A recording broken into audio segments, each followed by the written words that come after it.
نحمده ونصلي على رسوله الكريم اما بعد فاعوذ بالله من الشیطان الرجیم بسم اللہ الرحمن الرحیم. میرے معزز اکرام اور میرے ہم مکتب ساتھیوں السلام علیکم.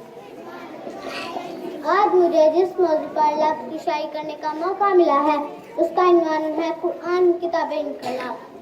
جناب والا آج سے 14 صدیوں پہلے کا منظر ہے. خطہ عرب گمراہی کے طریقے میں ڈوبا ہوا تھا. خطہ عرب ہی کیا پورا عالم انسانیت لامتناہی اندھیروں میں روشنی کی ننھی سی کرن کے لیے تڑپ رہا تھا. اور پھر والا قدر یکا یک زمانے نے طریق کا سب سے زیادہ اذیت انگیز بنا دیا. کیسی سرزمی وحشت پر انسانیت ناز کا آفتاب طلوع ہوا. وہ آفتاب متوں گارے ہیرا کی خلوتوں کا جگمگاتا رہا. اور پھر اس چاند سے کوئی فران کا رجوع فگن ہوا کہ زمانہ پکار اٹھا. وہ نبیوں میں رحمت لقب پانے والا، وہ نبیوں میں رحمت لقب پانے والا، مرادیں غریبوں کی بڑھ لانے والا.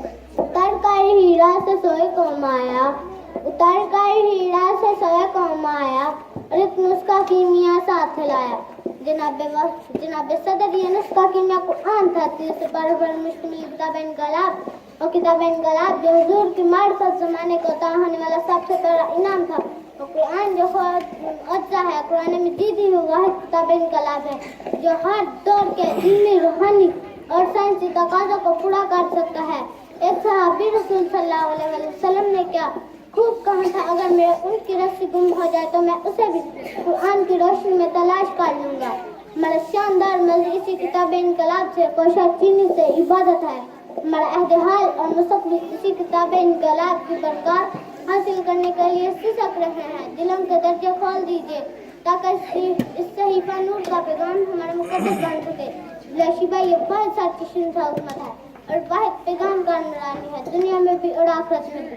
میں اسی شوقت اظہار کے ساتھ اجازت چاہوں گی کہ قرآن صحیفہ ہے، وظیفہ ہے، دعا ہے. قرآن صحیفہ ہے، وظیفہ ہے، دعا ہے. اللہ کی آواز ہے، تخلیق خدا ہے. وما علینا الا البلاغ.